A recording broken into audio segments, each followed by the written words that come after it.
As you can see, I got my drunk in the trunk right now.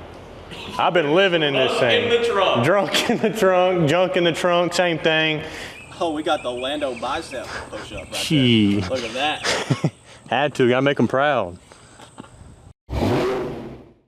What's up guys, Derrick here with LMR.com. Just gonna give you a brief rundown of who I am. I've been working here at LMR for about 4 years now. I started when I was 16, I'm 20 now. My whole family works here, my mom, my dad, and my brother and me.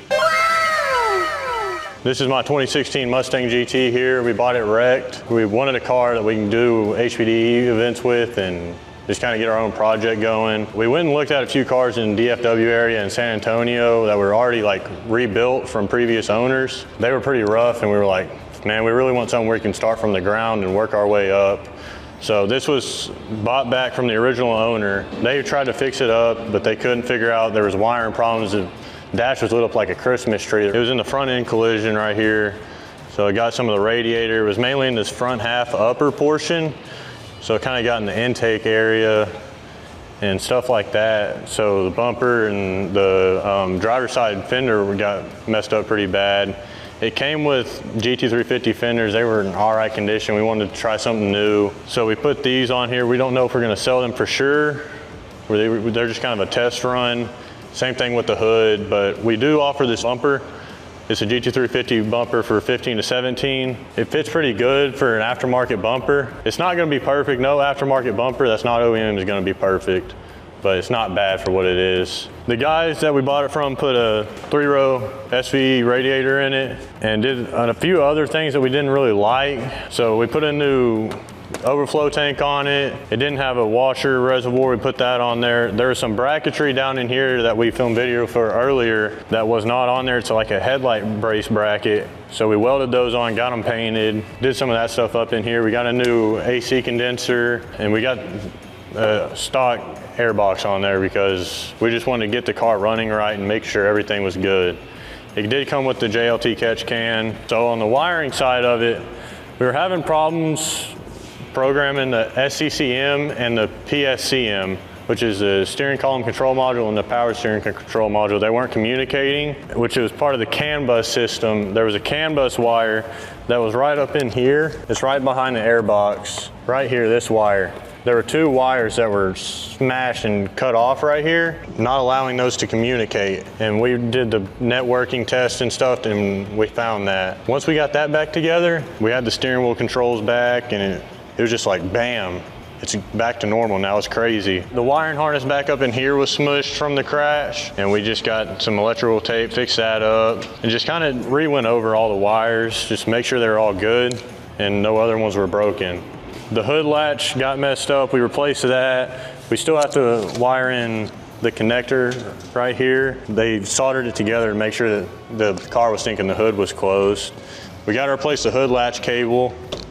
Working on that. We got a hood prop off of a 2020 car, my dad's car, because the one that it came with, she didn't like it. It was pushing up into the hood, so we started with that. We will probably eventually put hood struts, but right now we're just gonna roll with that. We are working on getting all the dents and stuff finished out. Right here in the door from the crash, where the fender was pushed back, they opened the door up, and right here along this line, there were a bunch of imperfections and just paint chips and stuff. So we got the Bondo and primer over that. We still have to sand it down to make sure it's flat and smooth. But other than that, there's some dents and stuff in the side. There was this dent right here that was pretty bad. We got that PDR'd out and that's pretty smooth now. And there's just a few other minor imperfections just from being at the Copart yard. Like the rear bumper right here where they picked the cars up with the forklift, they drove it in right here and messed that all up. And there's some stuff on the underside, like on the control arms and stuff where you can see where they've been sliding that stuff. And this exhaust was pushed into the valence down there and we got that back aligned. But we're gonna put a new rear bumper on it and probably valence and a new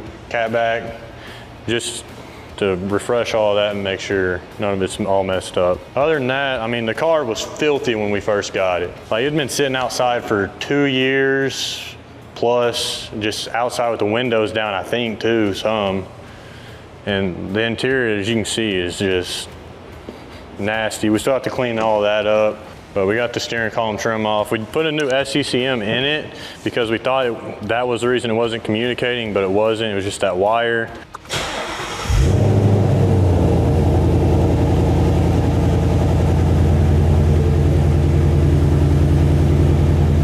The only light that's on is the seat belt, because whenever these cars are in a crash and the seat belt pretensioner goes off, you have to get that sent off and reprogrammed in there. So like this doesn't retract very well at all right now. We still have to do that, but that's the only light on. But all the gauges and stuff work now. So it's crazy that 2 wires can be the problem to all of that. But this car had been owned by the guy we bought it from for pretty much his whole life, since it had 3,000 miles on it. He said he took care of it. He said the oil was changed about every 3,000 miles in it since its whole life. And he was gonna give it to his kid for a graduation present, and his kid wrecked in the back of a Jeep. That's kind of where we're at right now. It is a PP1 401A car, manual.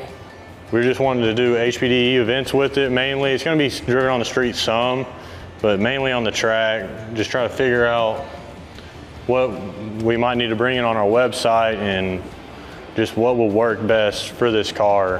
All right guys, we just got done washing it. I just did a simple wash and then I iron removed it, let that sit for a little bit, and clay barred it because the paint was terrible from it sitting outside. But other than that, we sanded the primer out, made it all smooth and nice, and it's getting ready for wrap now. We still have to Scotch-Brite this just to get it ready for the wrap so it grabs better on these panels. Other than that, we're gonna start disassembling the mirrors, the door handles, and we're gonna take the deck lid off just to help the wrap process go smoother. So that's where we're at right now, and we'll update y'all in a little bit when we have all these panels off and we're gonna start putting wrap on there.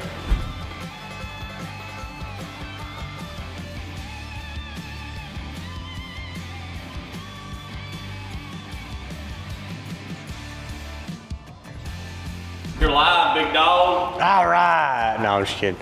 But this is where we're ending off tonight. We kind of just disassembled everything to get it ready for the wrap. Like we got all the door handles, tail lights, rear deck lid off. We got the trim over here on the doors off.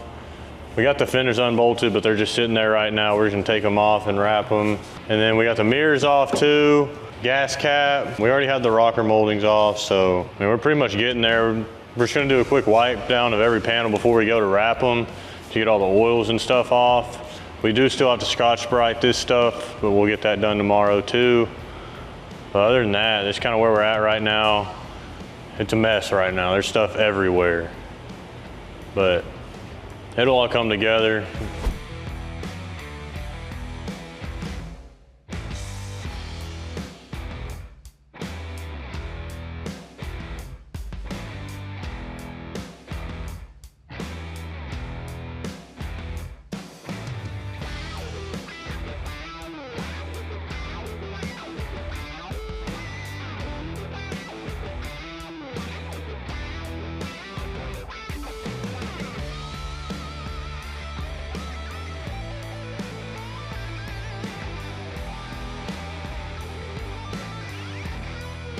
Guys, so we're in a new area now, but we've got it wrapped. It's dirty. I've been driving around for about a week now, just making sure everything's functional and nothing I need to fix or anything. But this is what we've done. We've got some decals on the side, just some little things here and there just to make it, I guess, my own, something different, so it doesn't look like every other car on the road. But anyways, we've done some suspension work to it also. We've got the Steeda Pro Action shocks along with our SVE lowering springs and the Steeda caster camber plates, along with the ARP 3-inch wheel studs, so I can run an 11-inch wheel on the front, camber it in, and tuck it underneath the fender. We've also got the Steeda and BMR rear cradle lockouts, so the cradle's not over here swaying around whenever I'm on the road course or doing anything crazy. We haven't done any sway bars or anything yet. I'm not sure which ones I want to go with. There's a lot of different options out there, but I'm gonna get that done. We've also got some side markers. I know that stuff's irrelevant.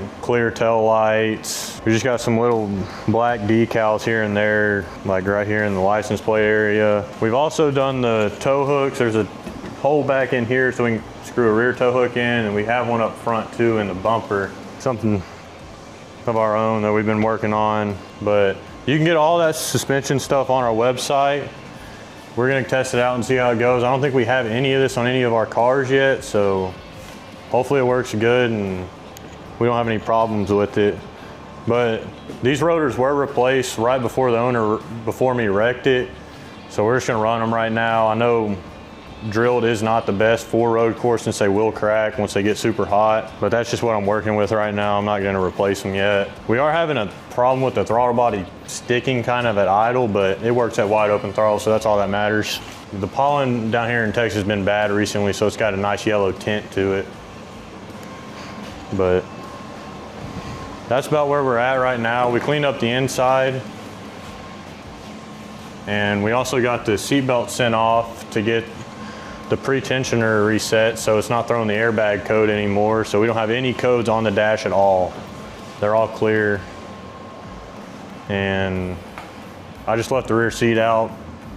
It's pretty loud in there. We also put a stock 18 up exhaust on it with this Roush valence. And there's a lot of exhausts out there that say 18 to 23, but if you have a quad tip valence, you should be able to run the 18 to 23 exhaust on your 15 to 17 car. I have our SV X pipe on there also, and our rear deck lid, that's just smooth deck lid on our website. I went with the GT350 front bumper. That's also a new rear bumper too. We offer this one.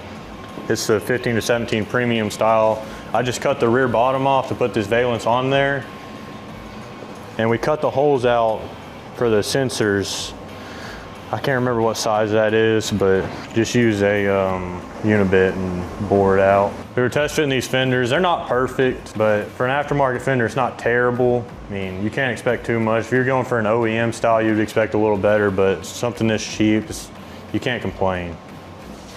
Everything up front's aftermarket, so I mean, fitment's not gonna be perfect at all. Like, there's aftermarket headlights in there, fog lights, bumper, fender, aftermarket hood. And I can lower this down, show the decal up here. Just went something around the vent right here. I still need to get numbers and stuff on it, but this is kind of where we're sitting right now. Just to give y'all a quick overview of what we have going. We're fixing to put tires and wheels on it and some other goodies, and after that, it's pretty much gonna be ready for Mustang week, and we're just gonna take it down there with the tires and wheels and other stuff on it. And that's probably where it's gonna sit for a while, honestly, and just do baby steps from there. So that's all I got right now. And well, guys, we're here. It's finally done. It honestly went pretty fast. It feels like it's been a long time, a lot of long nights and just working all day on it. But it took us about 2.5-ish weeks. The wrap was majority of it. I mean, we're not professionals by any means. It's decent, it's not perfect, but for being our second time wrapping a car, it's pretty good. It's a gloss mint 3M vinyl. It looks Tiffany blue in some lighting, but you can call it whatever you want. It's not gonna affect me at all. But it looks a little different now since the last time y'all seen it. We've got the APR front splitter on here. That thing's sick. We also have our forged DHP ones with our Kenda tires that we recently got in, and these things are sick. I love these wheels. I had them on my Mach 1 before, and I just fell in love with them on there, so I went back with them on this car. And we put the dinner table on this thing. This is where I'm be eating late night dinners. No, I'm just kidding. This is APR rear spoiler too. We don't offer this one, but I saw this thing on one car and I was like, I gotta have it. It's sick. And it kind of ties in with everything I got going on here. It's such a loud and radical cars, like might as well put the big one on there. So as y'all seen, this thing's came a long way from being crashed to not basically having a front end to now looking like this, a complete car, running and driving. It drives really good, especially now with those new shocks and struts and springs. It's definitely came a long way. It's really cool to see how much it's transformed, and I love it. Some people might not like it, but hey, we all have our own taste, so this is what we're working with now. And it's kind of cool that we kind of got a bunch of different departments up there at work that have worked on it and done their thing to it. Like we had Will Joe working on the wiring, mechanical stuff. The maintenance team helped me weld up some of the bracketry up front. Me, my dad, and my brother spent countless hours just fixing all this stuff up here and doing the wrap and all the little stuff and making it right. And honestly, I couldn't be more proud of what we've done It's really amazing. I'm excited to see where this takes me. We're going to Mustang Week this week. Gonna take it on the track at Houston and see how it performs there. It's been my first track day, so hopefully it doesn't end up back at where it was, because that's gonna be a bad story. I don't want to have to do it again and keep it like this, hopefully. But other than that, it's kind of where it's gonna sit for a little bit. I probably need to do some brakes and brake pads, but time does not allow for that right now. We got it done just before Mustang Week, so we're gonna roll with it how it is and just go with the flow. But that's all I've got today.